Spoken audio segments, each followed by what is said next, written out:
Doctor Nadeem, ہمیں اس لڑکی کا خون بھی چیک کرنا چاہیے، ڈاکٹر اصغر نے کہا، لیکن اس کا پہلے ہی بہت خون بہہ چکا ہے۔ ڈاکٹر ندیم نے ڈاکٹر اصغر کو یاد دلایا۔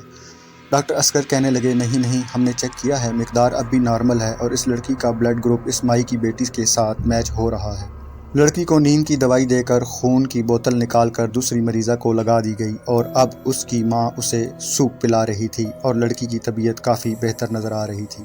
بس اماں، اب مجھ سے اور نہیں پیا جا رہا، شانزے نے نکاہت بھرے لہجے میں کہا۔ بس تھوڑا سا اور پی لو، ماں نے ممتا بھرے لہجے میں کہا۔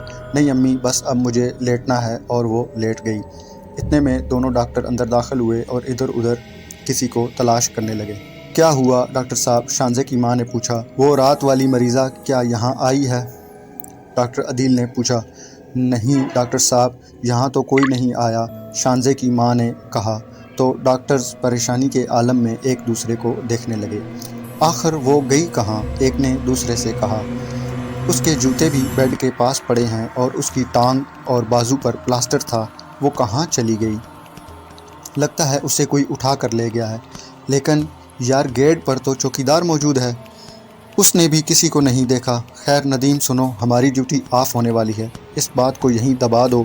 ڈاکٹر اصغر دھیمے لہجے میں ڈاکٹر ندیم سے بولے اور ندیم نے ہاں میں سر ہلا دیا اور پھر دونوں ڈیوٹی آف کر کے گھر کی طرف روانہ ہو گئے۔ ادھر شانزے ہاسپٹل سے ڈسچارج ہو کر گھر آ گئی تھی۔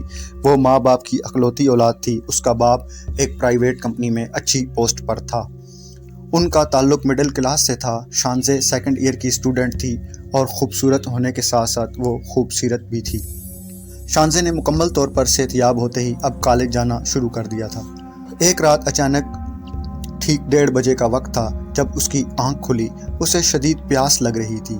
وہ اٹھی اور دروازہ کھول کر فریج کے پاس پانی کی بوتل نکال کر پینے لگی۔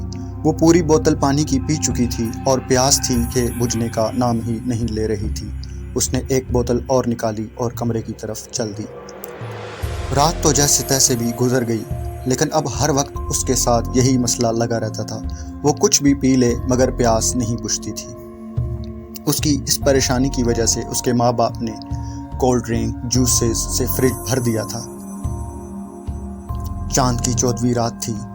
چاند کی روشنی اپنی پوری آب و تاب کے ساتھ آسمان پر پھیلی ہوئی تھی۔ شانزے کمرے کی کھڑکی میں کھڑی چاند کو دیکھ رہی تھی اور نیند اس کی آنکھوں سے مکمل طور پر غائب تھی۔ پیاس کی شدت کے باوجود اس نے پانی نہ پیا، کیونکہ وہ جانتی تھی کہ پیاس نہیں بجھے گی۔ اسے شدید گھبراہٹ اور تیز پسینہ آنے لگا۔ وہ باہر سین کی طرف نکل آئی۔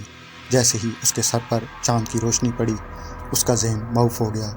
وہ کچھ سوچے سمجھے بغیر باہر گلی میں نکل آئی اور ایک طرف چل دی۔ اتنے میں چوکیدار کی سیٹی کی آواز سنائی دی۔ چوکیدار دور سے ایک لڑکی کو اتنی رات کو اکیلے یوں چلتے دیکھ کر چونکا اور اس نے قریب آ کر ٹارچ شانزے کے چہرے پر ماری تو اس کی چیخ نکل گئی۔ شانزے کی آنکھیں جو خطرناک حد تک چمک رہی تھیں اور دونوں نوکیلے دانت ہونٹوں سے باہر کو نکلے ہوئے تھے۔ یہ دیکھ کر چوکیدار بھاگا، لیکن اب دیر ہو چکی تھی۔ شانزے نے آگے بڑھ کر چوکیدار کی گردن دبوچی اور ایک جھٹکا دے کر توڑ دی۔ چوکیدار کا جسم ڈھیلا پڑ گیا۔ شانزے اسے گھسیٹ کر ساتھ ایک ویران مکان میں لے گئی، جہاں اس نے اس چوکیدار کا سارا خون چوس لیا۔